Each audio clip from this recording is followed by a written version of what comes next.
The Detroit Pistons got back above 500 after a double-digit win over the Houston Rockets. We'll discuss how this game went and also how the Pistons have been playing in the month of January in today's episode of the Locked On Pistons podcast. Let's go.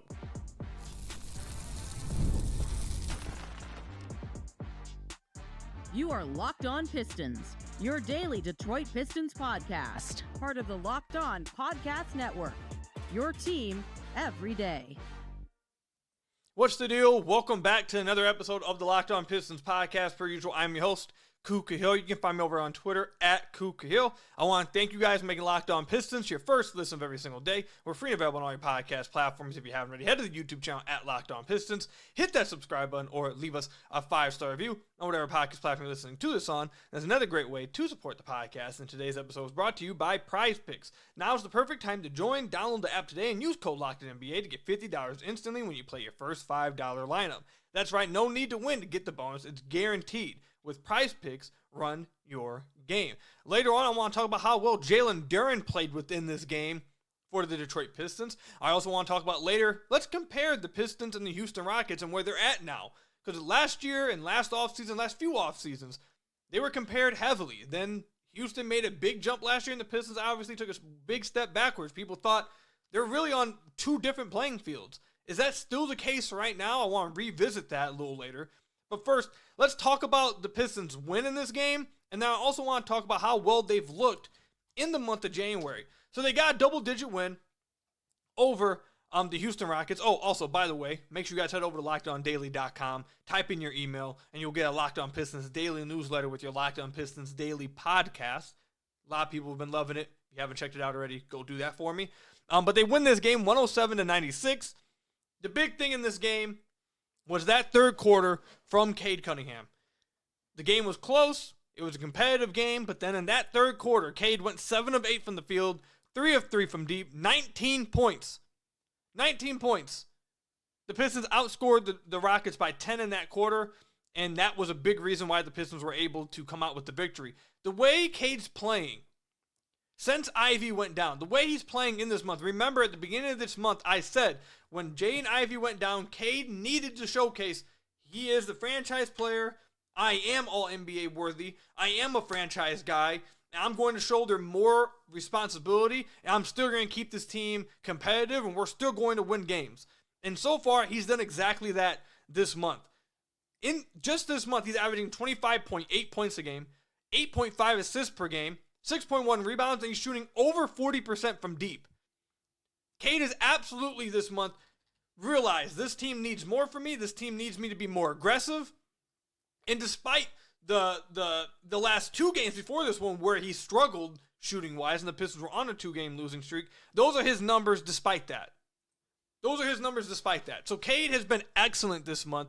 He's been exactly what the Pistons have needed. He went above 30 points 1, 2, 3, 4, 5 times this month. He had a 40-point game as well. He's playing absolutely exceptional for the Detroit Pistons, continuing to show and build his case to be not just an all-star this year, but to also be an all-NBA guy this year. Along with the other guys who maybe aren't going to play 65 games, Cade's going to get the 65 games. Other guys may not.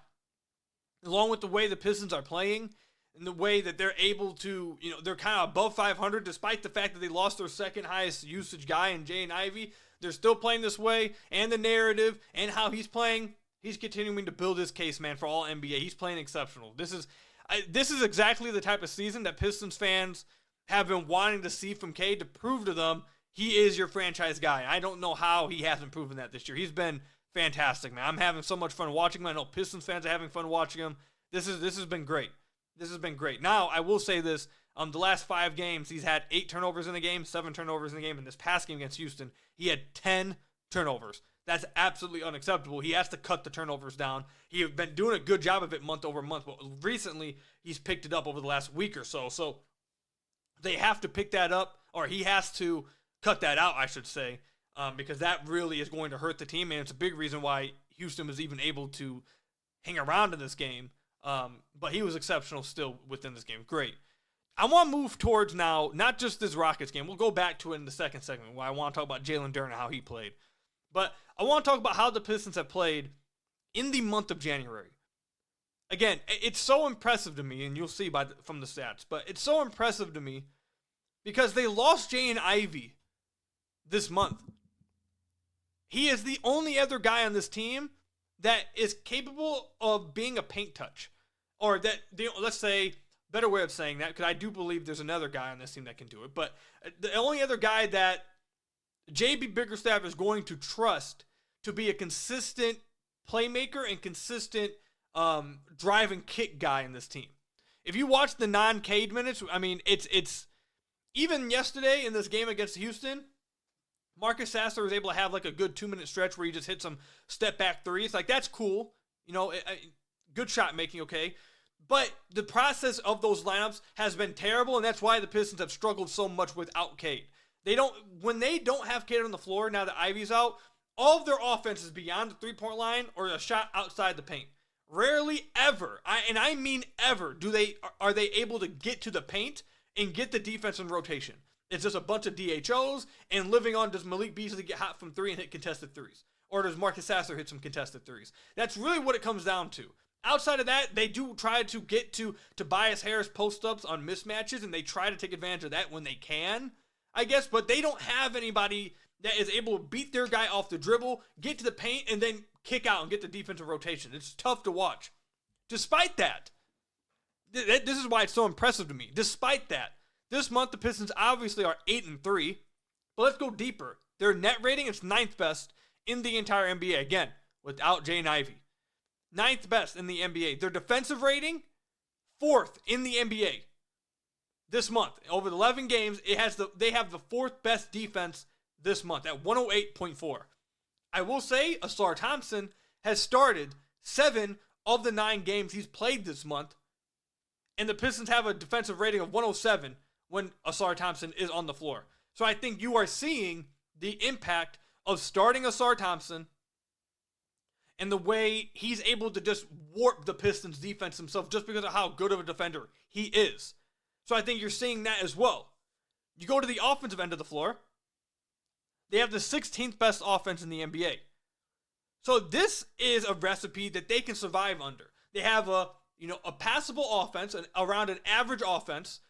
They have a really good one when Cade's on the floor, but it falls off obviously when he leaves the floor. But it ends up at about an average offense, but then a really good defense, and you're able to beat teams like that. Now, when you have both average and middling, it's tough.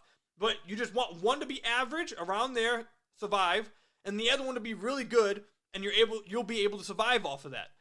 Now, what I'm really interested to see is, one, can they maintain being an average offense without Ivy and having no one else that can be a real shot creator on this team? It's really just Cade. And you're starting to see teams try to take advantage of that. I mean, even in this game against Houston, in the fourth quarter, Ime Udoka was just like, we're just going to flat out double team Cade. Like, they were trapping and doubling him every single time he crossed half court. And we're just saying, let someone else beat us. And it was a mixed bag of results. I think you're going to see more teams do this. You saw Indiana do it as well. So I'm interested to see how the Pistons react to that, how they can counter that. The other thing I'm really interested in seeing is, can they maintain this level of defensive production? And is it really just as simple as Ausar Thompson's able to play 20-plus minutes now? And he's that good of a defender. Remember, in the offseason, we talked about it. When he was on the floor last year, he was warping their defense. When he was on the floor with Jalen Duren last year, all of a sudden, Duren looked like a passable defender. And speaking of that, actually, Jalen Duren and Ausar Thompson, when they're on the floor, just this month, when they're on the floor together, they have a 114 offensive rating, which would be the 10th best in the NBA, and they have a 112.9 defensive rating, which would be 14th in the NBA. So Ausar they're when they're both on the floor just this month, they're passing offensively. I think a lot of that obviously has to do with Cade, and they still have to figure out a lot with Ausar on the floor. I think that's a little noisy, the offense, because the eye test shows that sometimes it can be really clunky and they don't really know how to attack it. But with Cade hitting pull-up threes at the clip he was in this game against Houston, I mean, it kind of makes up for it. But you still have to figure that out, I think, very clearly. You need to figure out how to best utilize that. But then defensively, Ausar with Duren, we talked about before, the Pistons have one of the worst, actually they were the worst defensive starting lineup by over 4 points without Ausar in the starting lineup with Jalen Duren and Jaden Ivey. You put Ausar in there, all of a sudden they're 14th in the NBA this month. So can Ausar and Jalen Duren work together? You're getting mixed results, I'd say, but mostly I mean, they have a plus 1.1 net rating this month. When that duo has a positive net rating, and the defense is surviving. It's middle of the pack, which is what I think you would take that. So this month they're playing exceptional. Their defense has been great. I think having Ausar in the starting lineup has been great, despite some of his struggles offensively. And I think it really helps Jalen Duren, even though I think Jalen Duren clearly has to get better still defensively. Ausar Thompson really covers a lot of Jalen Duren's defensive issues by that's how much of an impactful defender Ausar is. So I think they're playing. Cade's carrying them offensively. Defensively, they're all buying in, and having your best defender now able to play 20-plus minutes is warping the team's defense, and your best players coming through when you need them to get these wins late in the second half, in a quarter, dominating, and really extending the lead. All of it's really coming together despite losing your second-best ball handler. It's incredibly impressive. The thing for me is I still want to see. I think it's questionable whether this is sustainable. I want to see, can this team survive with more teams realizing, like Houston had and like Indiana had, that they don't really have any other ball handlers. They're just going to trap Cade. What's going to happen when teams really start to just put all their focus on Cade and say, have someone else beat us off the dribble? We don't think it can happen. Will the Pistons be able to counter it? I'm incredibly interested to see. But so far, they've been exceptional this month. It's been incredibly fun to watch. The numbers, everything, the deep dives looks great when you get into the thick of the numbers. All they have to figure out is just how are they going to survive the minutes without Cade? How can they do that? And when teams start to double Cade and start to get the ball out of his hands and say, we're not letting Cade beat us, someone else beat us off the dribble, how are they going to counter that? Outside of that, they've been playing exceptional this month, and they've been one of the best teams in the league. Absolutely one of the best teams in the league. 8-3 this month. They've been great. And I can't say this enough. This happening without Ivy is shocking, and it says a lot to the guys on the court. It says a lot to Cade. It says a lot to Ausar. And it says a lot to the guy we're about to talk about, Jalen Duren, that they're able to play this great despite losing a guy like Jaden Ivey. So when we come back, I do want to talk about how great Jalen Duren was in this game against Houston and whether this is some positive signs moving forward about his development. We'll talk about that coming up. From the first whistle to the final drive, FanDuel makes the NFL playoffs even more exciting. Right now, new customers can bet $5 and get $300 in bonus bets if you win your first bet. That's $300 to keep the action going. The FanDuel app is easy to navigate, and the variety of bets keeps every game exciting. Plus, when you win, you get paid instantly. No more waiting around for your winnings. Whether you're betting on your favorite team or just looking to add some extra excitement to the playoffs, FanDuel has you covered. I've told you guys many times, I've used it for years.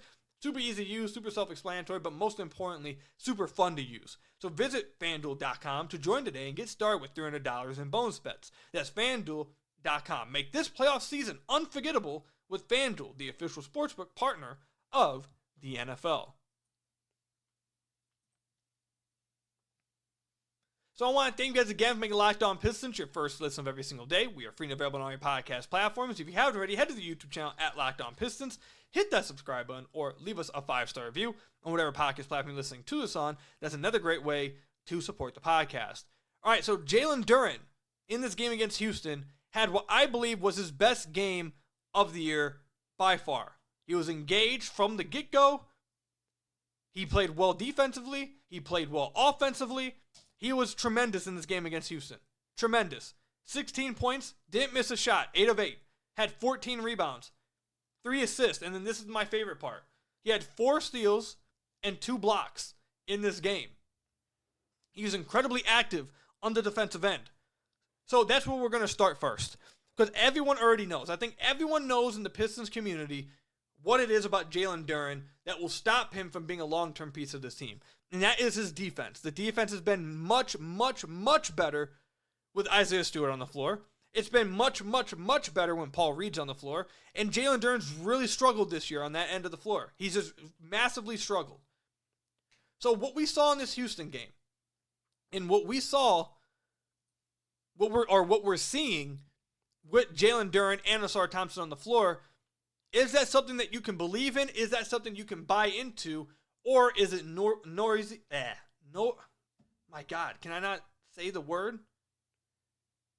I'm just going to nosy. Oh my God, I can't say it. I don't know what's going on.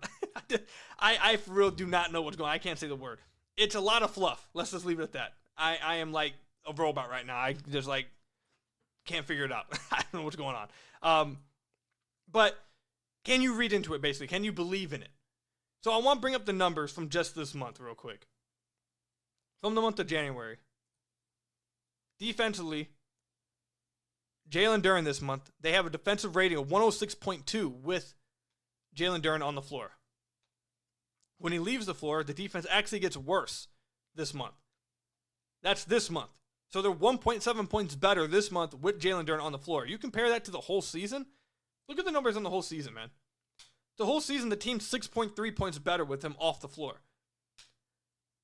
That's including this stretch in January. So that lets you know that he's been much better in January 1, and it just paints the picture of how bad it was before the month of January. So how much of that has to do with Jalen Duren's improvement, and how much of that has to do with him playing with Ausar Thompson? Well, I think it has to do with both. I think it's just, one, playing with Ausar really covers up a lot of his weaknesses, helps him on the glass, the best perimeter defender. You don't have as much as much dribble penetration with Ausar on the floor. He helps as a weak side rim protector. He just does things on the floor to kind of cause disruption. So it makes things easier on Jalen Duren. That's one. And two, we talked about this a few weeks ago. I actually have a YouTube video on my personal channel at Kuka Hill breaking down this defense. Went through a bunch of clips with Paul Reed, Isaiah Stewart, and Jalen Duren. Breaking down what kind of defense the Pistons have been trying to. It seems like the Pistons have been running a lot more this month, and really at the back end of December to now, they've been a lot more aggressive in pick and roll, and Jalen Duren's been a lot higher, whether it's just straight up trapping, whether it's blitzing, or he's just playing higher at the level, coming off the pick and roll. He's no longer, I mean, you still find him in a drop every now and then, but you've seen him much more this month, and really going back like 3-4 weeks now, you're seeing him much more, playing more aggressive and not just dropping back in a straight drop all the time. And I think that's helping him as well. You're kind of telling him, go and make plays with your hands. Just be aggressive, make plays with your hands, try and knock away some loose balls, try to take away the bounce pass, trap the defender, get the ball out their hands, force them to play 4 and 3 in the weak side. And what that causes is that you have Ausar now on the weak side most times, basically playing roamer, basically just trying to cause havoc himself. So now if Jalen Duren plays aggressive in the pick and roll and they get it to that roll man, and now they're playing 4 and 3, you've got Ausar Thompson roaming over, whether it's picking off that pass, causing disruption, knocking the ball away, all that kind of stuff. So you're I feel like they're playing a different type of defensive coverage now with Jalen Duren, or at least being more aggressive with him, and it's working. It's 100% working. I want to see it sustained for a longer sample size, but the other thing is this too, and I feel like it's pretty simple to understand. And I feel like this has been an all-season type of thing with Jalen Duren. I'm still kind of hung up on the fact that I can't say noisy. Like I don't feel like I'm saying it right still. Noisy. Like, what's going on? Why can't I say it? Like, what's going on? Is what it is. I mean, that's going to bug me all day. I'm going to listen back to the podcast, too. I'm just going to listen to myself try to pronounce it. I feel like I'm trying to say nosy, but that's not what I'm saying. I'm trying to say noisy. Like, what's going on? But, okay, anyways, something that's been going on all season with Jalen Duren is that when he plays against guys that are big men, that are around the basket, he looks a lot better. Like Alperen Sengun, he's staying around the basket a lot. He's playing out of the post a lot. And Jalen Duren's not asked to play in space. When he's not asked to play out in space, he looks like a better defender. I'm not going to say he looks like a good defender, but he looks a lot better. He looks a lot better when he's able to just stay around the paint, kind of just use his size, his length, and just be more aggressive at the rim. Because I do believe, if anything this year, at the very least, he has been more active just going at shots this year at the rim than he was at any other point in his career. Other points in his career, he just watches layups go by. And he still does sometimes. Don't get it wrong. He still does sometimes, but he's been much more aggressive this year, just trying to go after shots at the rim. So when he's allowed to just be around the basket and not be spaced out and have to defend in space, he's a lot better, which he was allowed to do against Houston. But then you look at a game like Indiana, when he has to guard Miles Turner. Miles Turner has 8 threes. He's a minus 16 in the game. He gets played off the floor. Like, He had 17 points and 17 rebounds in that game, but he didn't play. Like, if you watch the game, you know that they played better, and the numbers suggest this. They played better with him off the floor because he was being forced to guard in space, and Miles Turner was just torching him. When he plays against New York, they were better with him off the floor against New York. Why? Because they have a guy that can space him out and forces him to guard in space. Like, it's just a repetitive, something that continues to happen over and over and over again. When he's allowed to stay in the paint and not have to be guarded in space, he's much better. His struggle, and it's been a struggle all year, is when he goes against bigs that have any kind of ball skills on the perimeter. He really struggles with that. However, like I said, the Pistons, what they've been trying to do as of late, they've been trying to be a little bit more aggressive and allow Asar to get aggressive on the weak side and just off ball and cause chaos. For the most part, I'd say the numbers suggest that's been working. And when that does work, and when Jalen Duren's able to be an impactful defender, when he's able to have 7 stocks within the game, the Pistons are going to win those games. It's just like the beginning of last year. Like, I know it's a small sample size, that first 3 games, but when the Pistons looked their best last year, during the worst season in franchise history, was when Jalen Duren was good defensively, and they were good. This year, the best they've been with Jalen Duren on the floor is when he's good defensively. That is the biggest X factor. When he's able to be impactful on the defensive end of the floor, they make it happen, and they win those games. When he's not, they got to bring Stu into the game. They're better with Stu on the floor. They're better with Paul Reed on the floor, and he hurts them. But like I said, the numbers this month, they've been much better with him on the floor defensively. They've been really good, actually, with him on the floor. And a lot of that, I think, has to do with the fact he's playing with Asar Thompson. So, I think the more minutes Asar plays, it's going to help him even more. And I think it's just as clear as day, at least to me, that when you go against a guy who can spread the offense out and bring him out on the perimeter, that should be an Isaiah Stewart matchup. If it was me, I'd be playing Stu a lot more minutes in those matchups. When that's not the case, play during his minutes and allow him and Asar to play how they've been playing. But at the very least, you're seeing some type of, at least, especially at this game against Houston, you saw him be incredibly impactful and make plays with his hands defensively. And I think a lot of it has to do with playing with Asar, but also I feel like he has gotten better when defending in the paint. When he's allowed to be aggressive and just be in the paint, he looks a little better defensively. Just when you get him out in space, that's when it gets tough. But the Pistons are trying to play now a coverage that kind of gets him away from that. That they don't really want him to be exposed in space now. So we'll see. We'll see if that's something they can keep up. But like I said, it's been much better this month, and he's coming off his best performance of the year. Was absolutely fantastic. Fantastic. Outplayed Alperen Sengun. Best game of the year. Absolutely the best game of the year. If he can play like that, the Pistons will be hard to beat. So let me know in the comment section down below or over on Twitter @KukaHill how you guys feel about Jalen Duren's play this month defensively, especially against Houston. What do you think has been the cause of it? Again, let me know. Comment section down below or over on Twitter @KukaHill. When we come back, I want to revisit the whole Houston Rockets, Detroit Pistons comparison, argument, etc. that's been around for the last few offseasons. It had to die last year, really, because of how far behind the Pistons are. Have the Pistons caught back up? We'll talk about that when we come back. Basketball season is heating up, and there's no better way to get on real money action while watching your favorite NBA stars than with Prize Picks. Whether you're a die-hard fan or just love some friendly competition, Prize Picks makes it easy and fun to turn your basketball knowledge into cash. Here's how it works. You pick more or less on at least 2 players for a shot to win up 1,000 times your cash. You think LeBron's going to drop 30 points? Or maybe Luka's going to get more than 8 assists. Maybe you think Cade's going to go above 25 points. Prize Picks lets you make those predictions and put your money where your mouth is in just 60 seconds. Now is the perfect time to join. You just download the app today and use code LOCKEDONNBA to get $50 instantly when you play your first $5 lineup. That's right, no need to win to get the bonus. It's guaranteed when you download the app today and use code LOCKEDONNBA to get that $50 instantly when you play your first $5 lineup. Again, no need to win to get the bonus. It's guaranteed. With Prize Picks, run your game. So I want to thank you guys again for making Locked On Pistons your first listen of every single day. We are free and available on all your podcast platforms. If you haven't already, head to the YouTube channel @Locked On Pistons. Hit that subscribe button or leave us a 5-star review on whatever podcast platform you're listening to this on. That's another great way to support the podcast. All right, so for the last few years, really going all the way back to the Cade Cunningham draft when Cade went 1 and Jalen Duren went 2.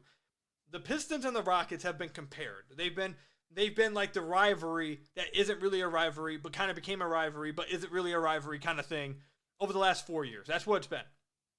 And I would say that each year they were kind of in this, similar first few years. Marginal differences. But last year, the Houston Rockets obviously took a big step forward, while the Detroit Pistons took a big step backwards. The Pistons last year had the worst season in franchise history. Everyone knows this. Meanwhile, the Houston Rockets finished 11th in the West with 41 wins. Remember how deep the West was last year. The 10th seed was 46 wins. 46 wins would have got you the 7th seed in the East that year. So they were really good last year. It's just the West was really deep. So Houston won 41 games last year. The Pistons won 14. I mean, that's the difference right there. 27 more wins. So after that, there was just, anytime you talked about the Rockets and the Pistons, it was just Pistons fans, Pistons community, shut up. You guys aren't on our level. Like, why are you even talking? The Pistons really couldn't talk about them being on anyone's level, really. People were just kind of like scoffing at them, which, okay, like understandable. And then even heading into this year, the Pistons over-under was set at 24.5. So still, people didn't really believe that the Pistons were on the same level as the Houston Rockets when it came to their rebuild, when it came to, where they were building towards and where they were at currently. However, this year, obviously, the Pistons have been one of the biggest surprises of the NBA season. Right now, after 42 games, or what is it, 43 games, the Pistons are 22-21. They're 9th seed in the East. They're half a game behind the 7th seed. Actually, they're a half a game behind the 6th seed, and they're 2 games behind the 5th seed. Playing really well. They're 8-3 in January. They just beat the Houston Rockets, and Cade Cunningham is asserting himself, I would say, as a clear tier different from anyone on the Rockets team. He's better than Sengun. He's better than Jalen Duren. He is, I think, a clear tier or 2 above those 2 guys. So I think that's the main thing. But go back to just the teams. Pistons are 22-21. Houston's 28-14. So, can you compare the Houston Rockets and Pistons still? Are the Pistons catching up? Well, I'd say this. Houston, I think, is still a much better basketball team right now. I know the Pistons just beat them, but Houston is 28-14 on the year. They're second in a deep Western Conference. They have a better record than the Denver Nuggets. They have a better record than the LA Clippers. They have a better record than the Lakers. The only team with a better record than them is the Oklahoma City Thunder. The only teams in the entire NBA with a better record than them is OKC, Boston, and Cleveland. So Houston absolutely deserves their respect, and they are a better team than the Detroit Pistons. They have better players on their team. They have a more well-rounded roster.